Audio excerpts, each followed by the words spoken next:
Hey everybody, this video got a Kwikset Smartkey padlock, keys that it came with.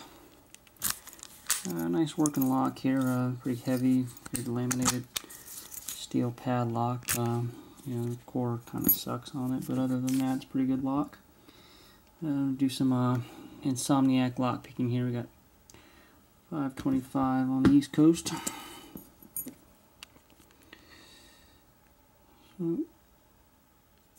Let's see if we can get this guy open here. Our strategy on this will be to line up the correct gate on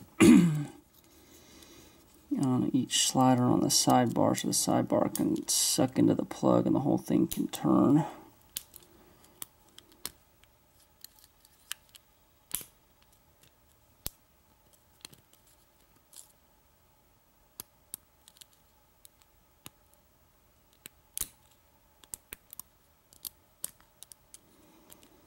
And of course when it turns, lock opens, and sadly that's the end of the video.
And it's open there. That is a Kwikset Smartkey padlock, single pin picked. And that will do it for this video. And we'll talk to everybody later.